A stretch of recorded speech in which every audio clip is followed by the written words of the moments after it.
Assalamualaikum warahmatullahi wabarakatuh. Halo sahabat pelajar, perkenalkan kami dari kelompok 4. Nah, saya Hapsani akan menjelaskan dua, yaitu definisi dan tujuan pemerataan pembangunan.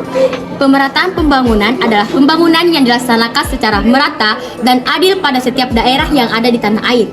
Nah, pemerataan pembangunan juga bertujuan untuk mengurangi kesenjangan pendapatan di seluruh lapisan masyarakat dan memperkecil kesenjangan antar wilayah.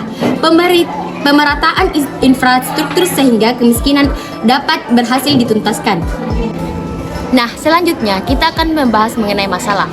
Masalah dalam pemerataan pembangunan desa dan kota ada dua. Yang pertama, tingkat pendapatan ekonomi tidak merata. Menurut data Kemenko Republik Indonesia pada tahun 2020, PDB Indonesia lebih dari 1.058 triliun US dollar.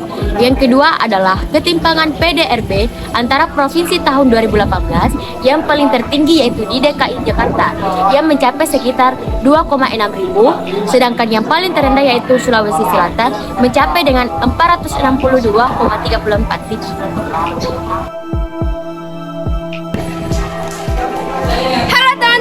Perkenalkan, nama saya Hasmiranti.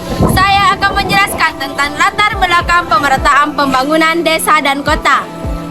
Poin pertama mencangkup fasilitas berpusat di kota-kota besar, di mana data BPS hingga Agustus 2021 panjang jalan tol Indonesia mencapai 2.435,53 km, di antaranya Jawa 1.607 km, yang kedua Sumatera 672,7 km, yang ketiga Sulawesi sebanyak 48,3 km, yang kelima Kalimantan sebanyak 97,27 km, dan Bali sebanyak 10,7 km.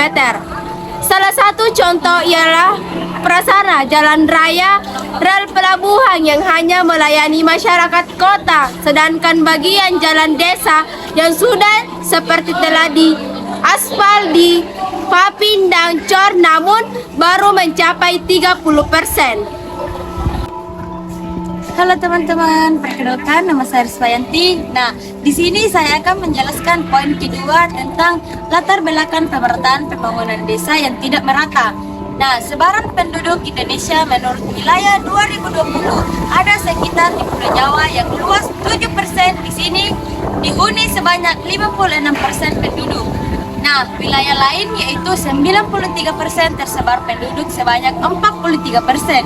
56% penduduk tinggal di perkotaan yaitu 151 jiwa dari 270 jiwa penduduk.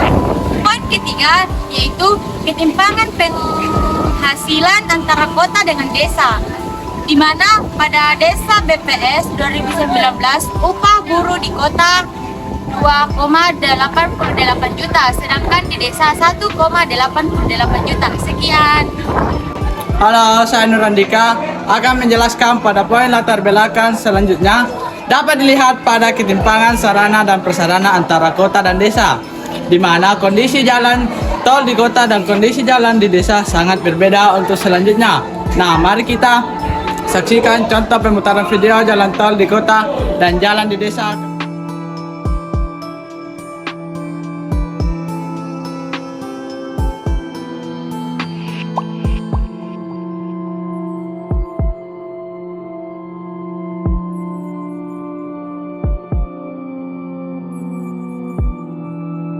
Baik, perkenalkan nama saya Nurul Alifka Nur Faisal Kadir. Saya akan menjelaskan usaha-usaha yang dilakukan pemerintah dalam pemerataan pembangunan.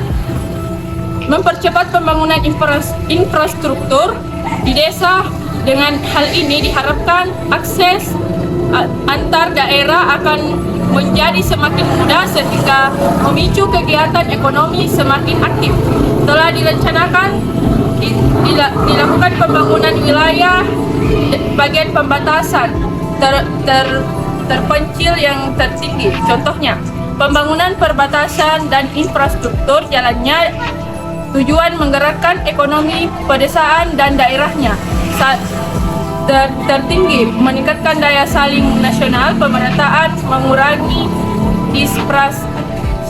Baik, saya Muhammad Fahriansyah akan memperjelaskan usaha lainnya, yaitu pertama, mempermudah perizinan birokrasi untuk menarik investor, dua, mengimplementasikan rencana tata ruang, tiga, kemudahan untuk mendapatkan modal usaha seperti kemudahan pinjaman, bunga pinjaman yang rendah, dan pengawasan motivasi, serta bimbingan, dan yang terakhir, mengirimkan tenaga ahli ke daerah pedesaan seperti memberikan penyuluhan dan pelatihan, serta mengembangkan pemasaran dan teknologi pemasaran. Terima kasih.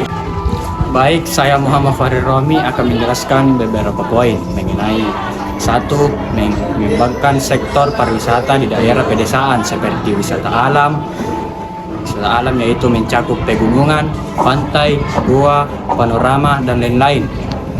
Wisata budaya mencakup sejarah budaya, tematik, unik, dan lain-lain. Beserta aktivitas masyarakat desa di mana wisatawan hidup di keluarga desa. Menyelenggarakan seleksi desa wisata melalui Anugerah Desa Wisata Indonesia atau ADWI 2022, di mana 50 desa wisata yang tersebar pada 34 provinsi dinyatakan sebagai desa wisata terbaik. 4 desa diantaranya berada di Sulawesi Selatan.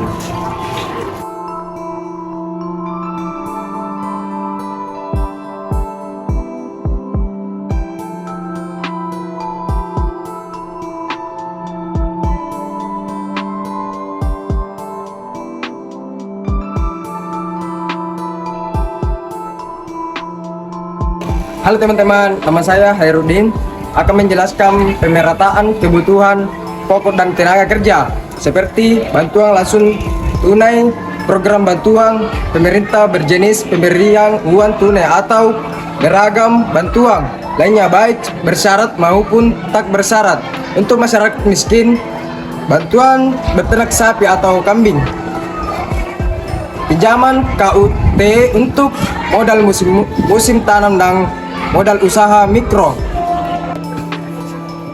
Nah, kredit usaha tani merupakan kredit yang musiman untuk para petani dengan bangunan lahan.